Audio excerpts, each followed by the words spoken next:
Over the weekend, we had some reasonably positive news on the global growth front. We had the Chinese PMI surprising markets with an upside result back above the 50 level, while the US ISM index was also slightly above what some were expecting. So that was a good outcome, and that is despite the weaker numbers that we saw out of Europe and to some extent Japan. So where does that leave our overall growth momentum measure?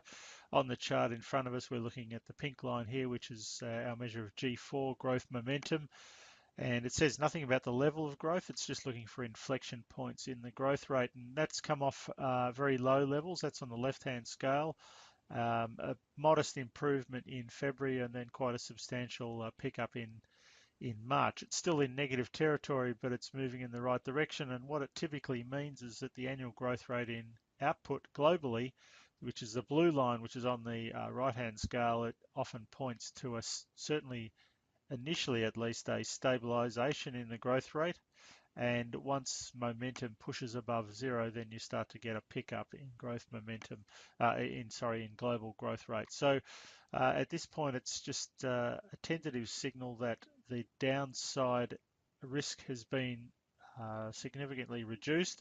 And in fact, if that is the case, then it puts in place a low in global industrial production around about 1 to 1.5, which is sort of where it's got to over the past 7 or 8 years. The low point typically has been about 1% with a high of 4%. So at this stage, our base case scenario would be that the trading range or the range of growth globally is likely to remain in place. That is a 1 to 4% growth rate. So what else might we be able to say about the sudden improvement in growth momentum? So on this chart now, with the growth momentum series on this occasion is the blue on the right-hand scale, and as we can see, that's picked up modestly, still above zero.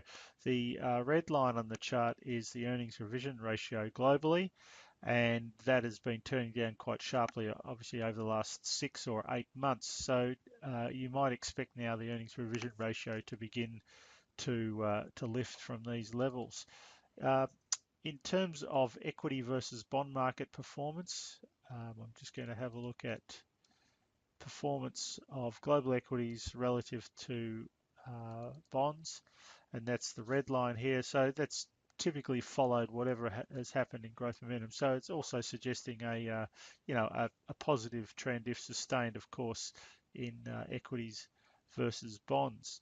Now, I want to just finish up with a couple of quick comments in terms of just looking at distribution of returns for equity versus bonds. So that's the series I've selected on the left-hand side. It's equity returns relative to bond returns over 6 months.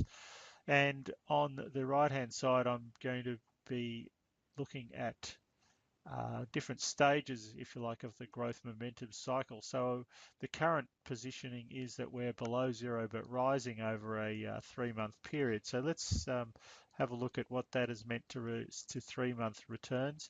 So it hasn't really made that much of a difference. The average return from equity relative to bonds has been 1.6 in periods such as where we are now, positive 72% of the time, as opposed to 1% quarterly returns, positive 66% of the time. So not a very low T-stat, not a strong indicator.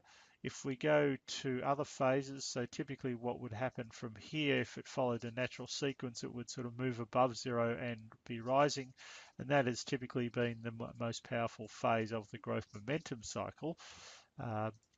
As we said before, that typically means that the output cycle is beginning to turn up, not just stabilize. And so returns from equities relative to bonds has been 6.4%, been positive 92% of the time versus negative 0.8 and positive only 58% of the time. So we're not at that phase of the if you like, the trend in growth momentum that is outstanding for equities, but it does suggest down the track that that's where it would typically move to.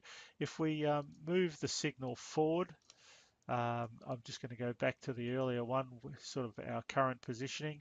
So if we say, okay, this is where we are in the growth momentum cycle, it's below zero and rising over a 3-month period. What's the subsequent 3-month returns from equities versus bonds been? And it's slightly better. You can see 2.6% as opposed to 0.8%, 60, both of them about 67% of the time positive, but it does suggest that it's a reasonable point of the cycle, not just in terms of coincident performance, but also subsequent 3-month performance.